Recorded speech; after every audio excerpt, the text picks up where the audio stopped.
देखिए माननीय प्रतिनिधि जी, धन्यवाद। सभापति महोदय, आपने कह दिया। सभापति महोदय, आपने जो कहा, प्लीज टेक योर, आप रिकॉर्ड में देख ले, मैंने कहीं ये शब्द नहीं बोला कि सभी सदस्य सहमत थे। और यदि वह डिसेंट है, वो उनका अधिकार है, वो डिसेंट तो तत्कालीन चेयरमैन को होगा, और चेयरमैन तो प्रणब मुखर्जी साहब थे। अब अगले विषय पे आते हैं। देखिए, आजकल दो विषय और उठाए जाते हैं जब सीए का विषय आता है, कि एक तो ये संविधान की भावना के अनुरूप नहीं है, दूसरा भारतीय संस्कृति की भावना के अनुरूप नहीं है। मैं सिर्फ ये कहना चाहूंगा कि हमारी संस्कृति तो वो रही है कि हमने शरण में आए हुए व्यक्ति की रक्षा के लिए ऐसे ऐसे उदाहरण दिए हैं जो विश्व में आपको कहीं नहीं मिलेंगे। भारतीय पुराणों में और बौद्ध जातक कथाओं में राजा शिबी का उल्लेख आता है कि एक कबूतर जिसको बाज पकड़े ले रहा था, वो उनकी शरण में आ जाता और कहता मेरे प्राणों की रक्षा करिए। तो राजा शिबी कहते हैं ठीक है, मैं रक्षा करूंगा। वो बाज को कहते हैं अब ये मेरे शरणागत हो गया, अब ये तुम्हें नहीं मिलेगा। तो बाज कहता मैं भी तो आपकी प्रजा हूं, ये मेरा भोजन है, आप मुझे अपने भोजन से वंचित कैसे कर सकते हैं। तो राजा शिबी कहते हैं हाँ ये भी ठीक है, तो अब मैं इसको शरणागत को नहीं छोड़ूंगा, परंतु यदि तुम्हें भोजन चाहिए तो अपने शरीर से उतना ही मांस निकालने को तैयार हो। और चूंकि भगवान उनकी परीक्षा ले रहे थे, ऐसा मान्यता है पुराणों में और जातक कथाओं में, कि वो बढ़ता चला गया उसका वेट, और आखिर में राजा शिवी पूरे पलड़े में बैठ गए। और तब भगवान ने प्रकट होकर कहा तुमने शरणागत की रक्षा का पूरा दायित्व निभाया, हम तुम्हारा सम्मान करते हैं। इसीलिए शायद अटल जी ने यह पंक्ति लिखी थी कि मैंने छाती का रक्त पिला पाले विदेश के क्षुधित लाल, मुझको मानव में भेद नहीं, मेरा अंतस्तल उर विशाल, शरणागत की रक्षा की है मैंने जीवन भी देकर, विश्वास नहीं यदि आता तो यह साक्षी है इतिहास अमर। अब कहा जाएगा साहब आप शरणागत को दे रहे हैं तो सबको क्यों नहीं दे रहे। तो भारतीय संस्कृति में यदि राजा शिवी के कबूतर की कथा है तो तक्षक नाग की भी कथा है। राजा परीक्षित को श्राप मिला था तो यह था कि कोई सांप आकर उनको मारेगा, उन्होंने पूरी व्यवस्था कर ली थी। और उसके बाद वो फलों के बीच में घुसकर एक छोटा सा सर्प तक्षक अंदर पहुंचने में सफल हो गया और उसने राजा परीक्षित को डस लिया और उनकी मृत्यु हो गई। अब इस बात से सबक लेकर उनके पुत्र राजा जन्मेजय ने एक ऐसा यज्ञ किया था जिसमें सारे के सारे नाग आकर भस्म होने लगे थे। इसलिए मैं कहना चाहता हूं, दूध भी पिलाते हैं परंपरा हमारी मित्र, किंतु नाग यज्ञ का विधान नहीं भूले। तो हम घुसपैठिए और शरणागत दोनों का नीरछीर विवेक की क्षमता हमें भारतीय संस्कृति परंपरा भी देती है। अब आधुनिक समय में आए तो कहा जाता है कि साहब आप बराबरी का व्यवहार नहीं कर रहे हैं, आप गंगा जमुनी तहजीब के साथ न्याय नहीं कर रहे हैं। तो मैं पूछना चाहता हूं गंगा जमुनी तहजीब कहां से शुरू हुआ ये वर्ड। सबसे पहले ये शब्द प्रयोग होता है जब मुगल शहजादे दारा शिकोह ने अपनी किताब लिखी मंजुमल बहरीन, जिसका मतलब होता दो समुद्रों का विलय। अब आप बताइए, दो समुद्रों का मिलन जिसे कहता है वो आदर्श नहीं, बाकी दूसरे लोग आदर्श।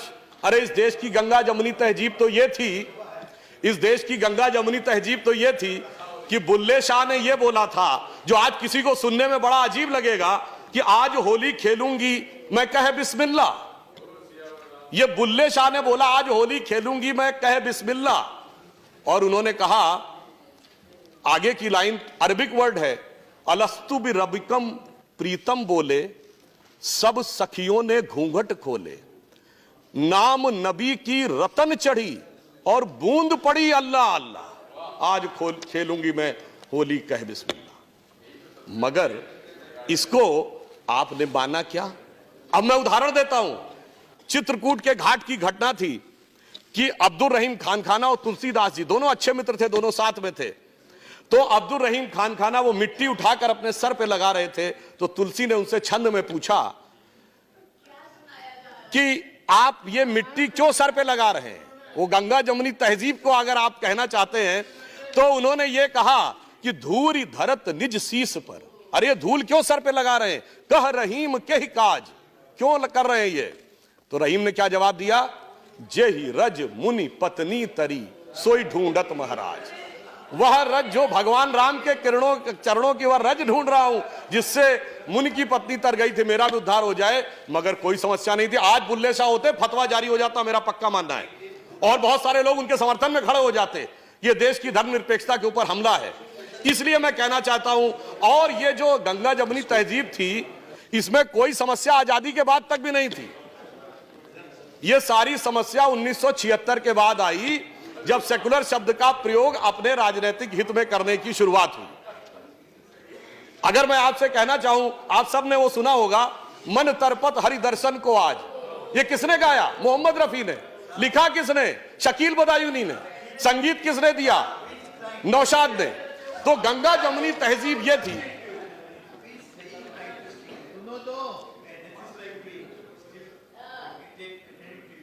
एक सेशन हो जाए, वन डे फुल डे, जो आप अपना धर्म ये कर सकते हैं।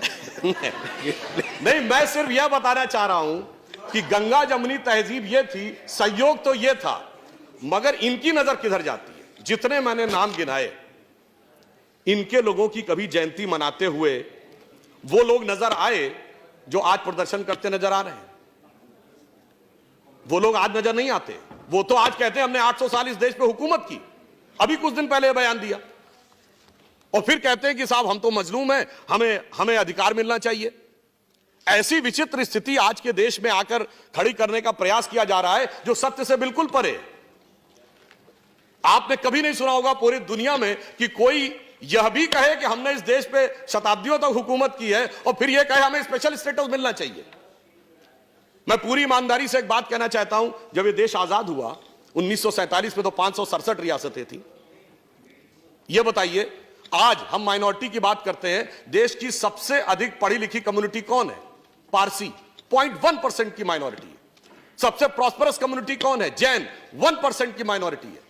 सबसे एंटरप्रेन्योर कम्युनिटी कौन है? सिख, 1.8% की माइनॉरिटी है।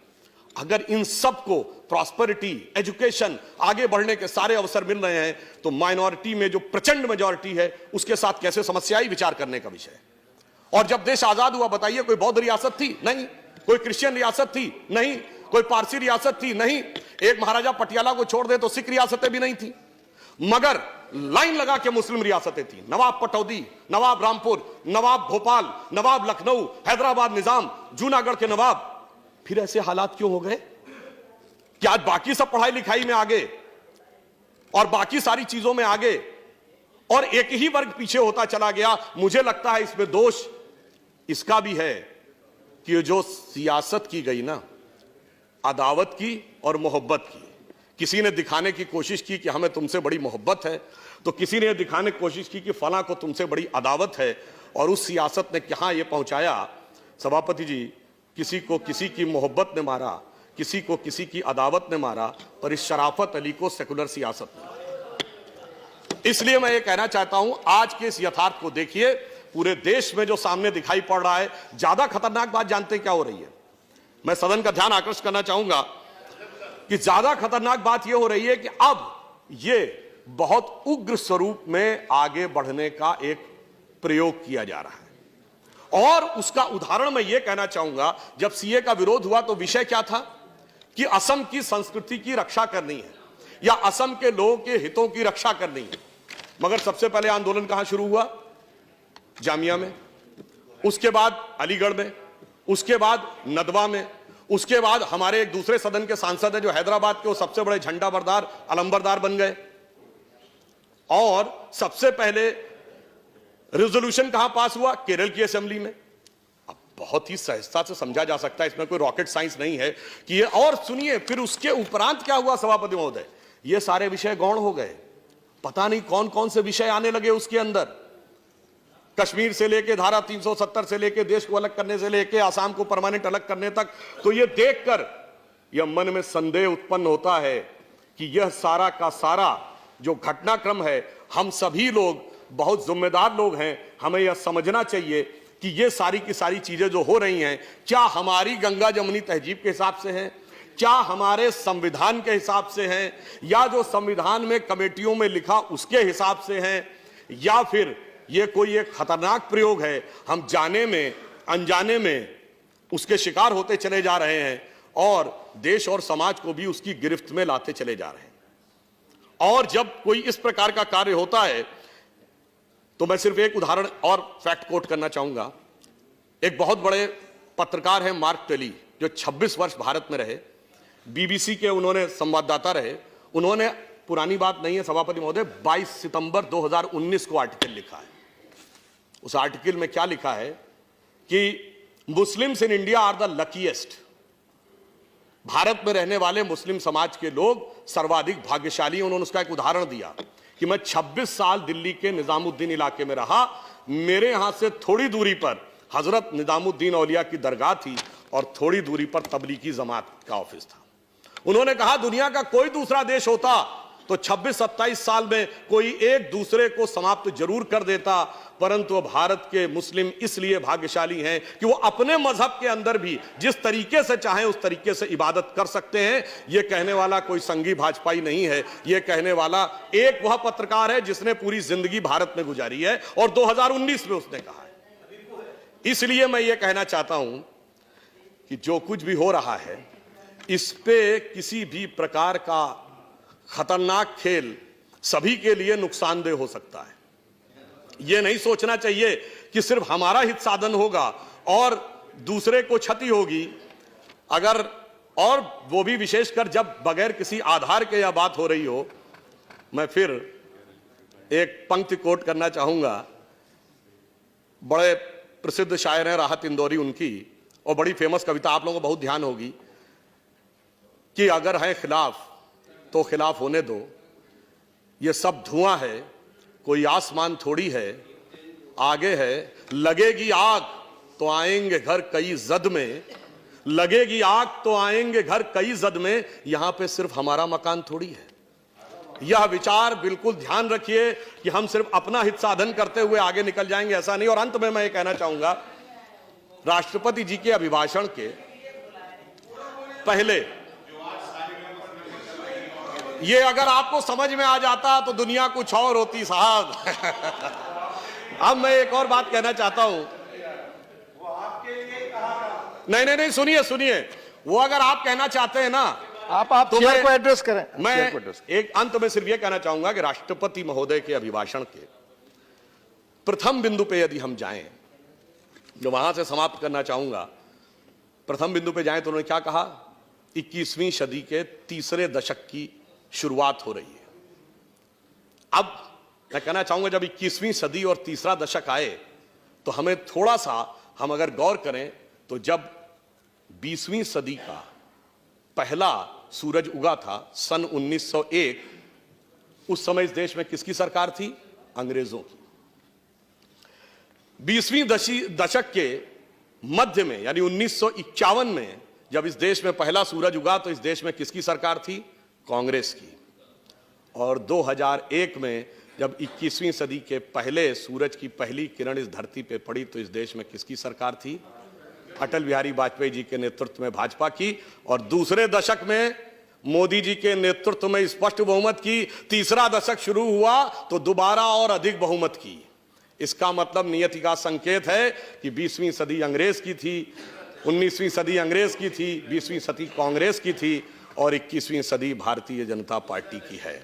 इसलिए आप सब लोग इन विचारों को समझिए, साथ में आइए और जो देश में प्रदर्शन चल रहा है, जो ये विचार चल रहा है, ये पूरी तरीके से तथ्यों पे आधारित नहीं है और जिस प्रकार से आग लगाने का जो प्रयास हो रहा है उसे रोकने का प्रयास करिए। सत्य को ढकने का प्रयास मत करिए। जैसे सूरज को परछाई से ढका नहीं जा सकता, उसी ढंग से सत्य को ढका नहीं जा सकता। आप इस यथार्थ को समझिए, मिलकर साथ चलिए तो देश के लिए भी सत्य होगा। यह पंक्ति कह के समाप्त कहूंगा, अटल जी ने कहा था ना, भरी दोपहरी में अंधियारा सूरज परछाई से हारा। इसलिए अंतरतम का नेह निचोड़े, बुझी हुई बाती सुलगाएं, आओ मिलकर दिया।